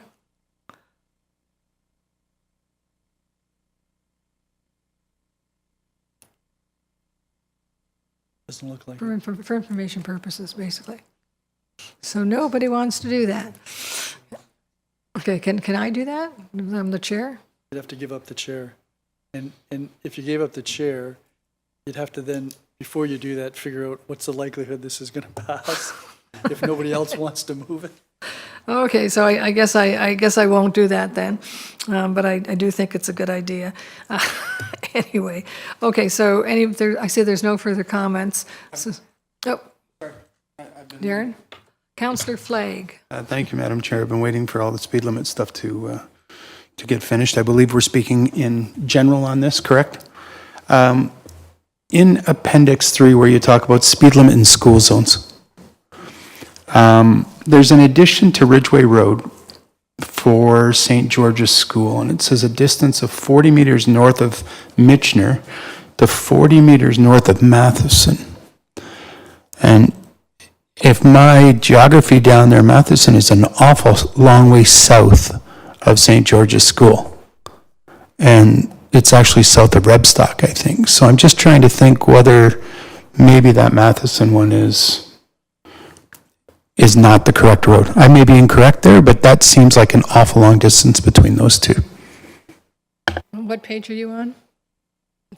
Appendix. On the full Appendix 3, speed limit in school zones.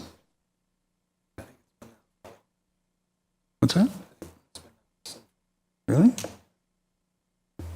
The speed limit on highways is what I'm looking at. Well, it says new. It says this is an addition. Do you have it there, Mr. Frost? I don't know where you see it. Oh, okay, I have to skip a page. Okay, I get it. Any, Through you, Chair. The speed limit already existed in that area. It just wasn't listed in the bylaw, so we're simply including it in the bylaw to reflect what's on the streets today. Councillor Flagg? Okay, it doesn't change the distance. I think that's an awful long way, but we'll let it be. Tim Hortons will be safer, I guess, if we leave it there. Okay. Any further comments or questions on the entire report? Any other thoughts? Seeing none, we're going to do 1 and 2. I think we have, so the first two that's are on the floor for comments or questions. Seeing none, all those in favor of the first two that's? Okay, that brings us to the third and fourth. Okay, and again, the fifth that too, because it refers to Appendix 3, which there's 2 of them. So, well, if somebody wants to amend it, they can. No, 3 and 4 don't refer to 3. Appendix 3, that's not number 5. Oh, but it has all of the changes. Yeah. Right. Okay, so so the number 3, approve speed reductions on various town roads as listed in Appendix 2. All those in favor? All those against? That does not carry. It's defeated. The fourth, that the council directs staff to prepare the necessary bylaw amendment to the existing consolidated traffic and parking bylaws. A speed limit on highways, Schedule W. All those in favor? Seeing none, all those against? That is defeated. Brings us to the fifth that. Council approves several administrative updates to the consolidated traffic bylaws 2089 as attached in Appendix 3. So I'll move an amendment Okay. that Appendix 3, as it relates to speed limit in school zones, be amended. So that we're not approving the other administrative updates. Okay, so my computer keeps jumping off. Or does that?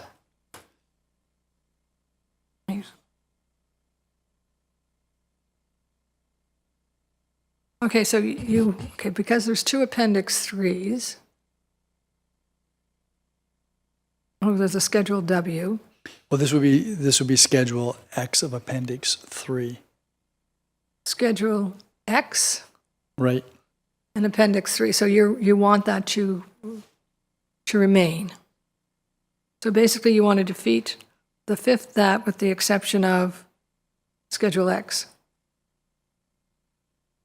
The administrative updates to the consolidated traffic bylaw as attached in Schedule X of Appendix 3. Okay. So that would be the only change. If, Well, so you're taking out Appendix 3 and you're putting it in Schedule X in Appendix 3. Schedule X and So Appendix you have 3. to, so we have to take out, All we're doing is, so we're just making the amendments as in Schedule X of Appendix 3. okay. Everybody understand that? That refers to the school zones. Okay, all those in favor? So before we do that, yeah. if I may speak to the amendment, Madam Chair, I'm just looking through the schedule here, and I can see that there's other ones that we've previously approved. Like I see Washington Road here on Schedule W, which is part of our traffic calming plan, which we already did approve to lower to 40 kilometers an hour. I'm just concerned. I do see, like I see Town Line here, I see Ott, I see Mitchner, I see the ones that we just defeated, but I'm just concerned about Washington Road, and I'm just checking here to see if Far Avenue is in here. No, I just see Washington. Far east of, okay, but that's already the one that's there. I'm just concerned we may get caught up here in ones that we've already approved if we. Let's refer it back to staff. Yeah, that's exactly what I was. Yeah, I think it might be better to refer this back to staff to update it based on the information that council directed this evening. Okay, so are you going to defer the fifth that then, or are we go? Okay, so we're going to defer the fifth that to, do we have Mr. Frost? If I may, Chair, would it be better to just simply approve or approve that recommendation, excluding those roadways that were just shut down in the prior recommendation, so we can still get the ones that have been implemented, but the ones shown in Appendix 2 that we just talked about would be excluded? And that way we can still approve this, we don't have to bring that forward again? I'm agreeable to that if that works for everyone else. Does everyone understand that? Thank you. Okay, I'm not sure I do, but because we move things around so many times here. Okay, so how does that read then? Council approves several administrative updates to the consolidated traffic bylaw 20-89 in Schedule X in Appendix 3. As attached in Appendix 3, excluding roads in Appendix 2. Oh, okay, excluding roads in Appendix 2. Did the clerk get all that? Yes, Chair. Okay. Okay, so all those in favor of the amendment, or any comments on the amendment? All those against the amendment? The amendment carries. That brings us to the sixth that, which I think is kind of, because we've changed so many things. Council directs staff to prepare the necessary bylaw amendment to the existing consolidated traffic and parking bylaws. So I guess that would reflect the changes that we've just approved, but not the two that's that we've defeated. Okay. All those in favor? All those against? It passes. That brings us to new business inquiry, which I think is a bit redundant. Right. So I'm wondering if we can, if Councillor Dubanow, and I will definitely agree to removing it. Do you agree to remove that? Yes, I'm agreeable to that. Okay. So that new business inquiry, receive and approve recommendations, is now removed. And so that's, do we have to do anything else, Ms. Clerk? Ashley? You could defeat it just for administrative clarity. Okay, so it's on the floor. I need a mover. Oh, well, we already did that. Okay, all those in favor of the receive and approve recommendations of the Traffic Coordinating Committee on June 4th? I see none. All those against? That's defeated. Okay, so that brings us to new business inquiries. Mayor Redekop. Thank you, Chair.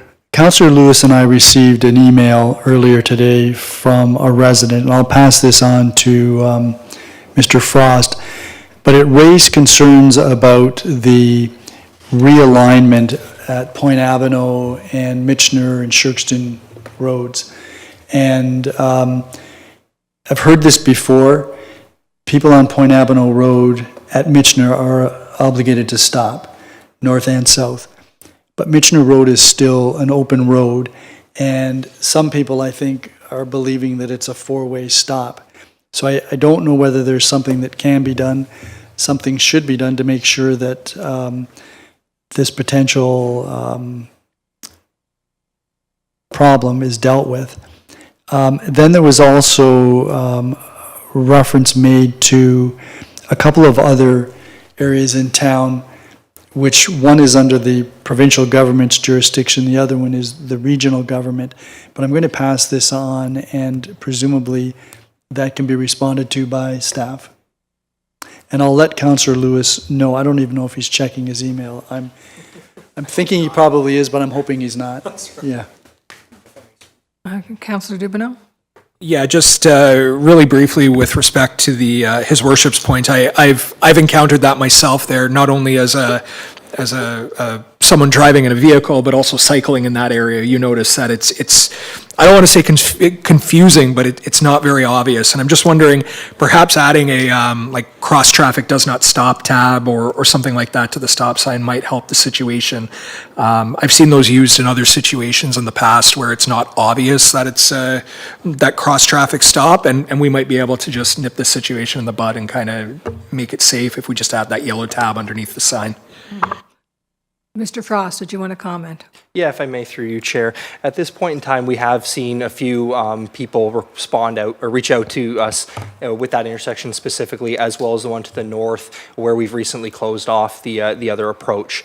And we are looking at, on the north intersection, putting Point Abano as an actual through roadway, removing that stop condition, so it's only on the third leg approaching. Just because we feel that traffic's traveling south stop there, and shortly after they stop again at Michener, it may be creating a bit of driver frustration as they travel. We have been looking at that intersection of Michener and Point Abano as well. We did consider adding in, I believe we did put a recommendation to add in kind of those candy cane, the red and white striped rectangular signs on the stop signs to make sure it's very conspicuous. You know there is a stop here, and staff can definitely consider adding through road does not stop if that would add to as a warning sign for motorists in advance of the stop sign. So we have been trying to look at different ways we can do some cost-effective measures to kind of get ahead of this without going down a full-blown study at this point in time. Thank you for that. This particular intersection, or this particular area, is there not a number of collisions in the past, let's say, 5-10 years? Yes, there was a collision, I want to say several weeks ago, maybe 4 to 6 weeks ago, that occurred in the past. I can't speak to how many in the past. I haven't looked at that data specifically, but the most recent one, as well as evidence or anecdotal evidence from members of the public, have led us to kind of take some action to see if we can improve the understanding that the through road on Michener does not stop. Okay, thank you. Councillor Christensen. Through you, Chair, just as a comment, I use that every day, and it's where there used to be the cut through with Shirkston Road, which had its own problems. Friends actually were in a serious collision at Point Abano and Shirkston a number of years ago. And I know that part of the reason for closing it, the cut through was accidents. But there is an issue, Mr. Frost, I find at any rate, and I do drive a van, so I'm fairly high up, but I find in making the left-hand turn coming south from Shirkston Road and getting onto Michener, from Point Dubanow. There's a sight, it's funny, it's a sightline issue, and I'm not sure what it is, but I purposely this morning was sort of, what the heck is it? It's weird. It's very hard to see as you're turning left whether traffic is coming through. Some of it may well be the plantings, but it's something beyond that, because it's not like there's 6-foot-high bushes or anything. There is something odd about it, and I'm glad we're talking about it, because I was going to mention it to you anyway. Mr. Frost, can we make sure that this gets looked at the traffic coordinating, and maybe we'll have some suggestions? Through you, Chair, yes, certainly. We'll bring this up at the next traffic coordinating committee, and we will have staff measure some sight lines. To confirm, this was as you're traveling southbound on Point Dubanow Road North, making a left turn onto Michener, and it is traffic coming from your right-hand side. From both sides, actually. Yeah, Understood. it's almost as if there's something about the intersection itself, and it may well be plantings, but I'm not sure. Understood. Thank you for the clarification. Thank you. Any further new business inquiries? Seeing none, infrastructure, the business status report. Any questions on the business status report? Seeing none, infrastructure services is now closed, and I turn the chair back. Thank you very much, Councillor Noyes. That takes us to corporate and community services. Councillor Flagg. Thank you, Your Worship. Corporate and Community Services in session. We have no presentations, delegations. We have no reports. We have no new business. Anything on the business status report? Seeing none, that is how Councillor McDermott and I take care of things in Corporate and Community Services, and we will switch it back to you, Your Worship. See that, Councillor Christensen? Councillor Noyes, see how that's done? I don't think that's necessarily a good thing. Yeah. Okay, that takes us to closed session. Can I have a motion for us to go into closed session to deal with the several matters? Councillor Christensen, are there any questions or comments on that? Councillor Noyes? And again, I guess we're going to be told why, but hasn't the horse left the barn already? Because isn't this already been posted? Well, it was posted, and apparently there was some information there that the supplier preferred not to be made known public. It's been put into closed session, but there will be questions that council should be dealing with in open session, and we'll find out in closed session which part of that report actually needs to be kept confidential for proprietary reasons, and then which can be made public. Okay, I think the horse has still left the barn, but anyway. Yeah, the horse did leave the barn, but if you didn't know it left the barn, you don't know. Yeah, it's still in the barn, it's still in. All those in favor of going into closed session? I'm sorry. Who moved that we go into, Councillor Christensen, you moved. So I move that council go into closed session to discuss the minutes of the June 23rd and June 30th meetings, the issue of strong mayor powers and the chief administrative officer, and LLS 02-2025 request for a Class 4 area designation under the MOE's NPC-300 guidelines for 4 and 6 Hagee Avenue. And IS 15-2025 budget amendment Okay. And regarding the residential water meter replacement program. Is that adequate? Yes. Yes. Okay, so under the strong mayors and chief administrative officer, it's pursuant to section 239(2)B of the Municipal Act. For the request for class 4 area designation, it's under pursuant to section 239(2)F, which is advice that is subject to solicitor and client privilege. And with respect to the budget amendment IS 15-2025, it's pursuant to section 239(2)I, a trade secret or scientific, technical, commercial, financial, or labor relations information which is proprietary in nature. Okay, all those in favor? None opposed, that is carried.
So we're back in the council chamber, and Councillor Flagg, you have the resolution for us to rise and reconvene from closed session. I do, your worship. Moved by myself that council now does rise and reconvene from closed session at 8:53 with report.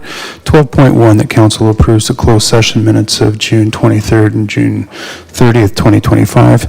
12.2, that council authorizes staff to proceed as directed in closed session regarding strong mayor's power and the chief administrative officer. 12.3, that council approves recommendation and report LLS-02 2025.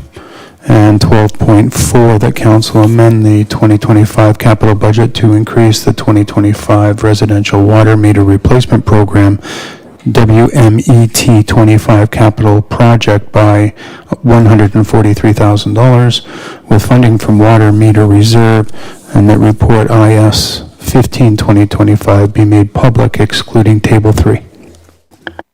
Are there any questions or comments, and that's including any questions that anyone might have with respect to IS 15/2025, which is the budget amendment for the residential water meter replacement program?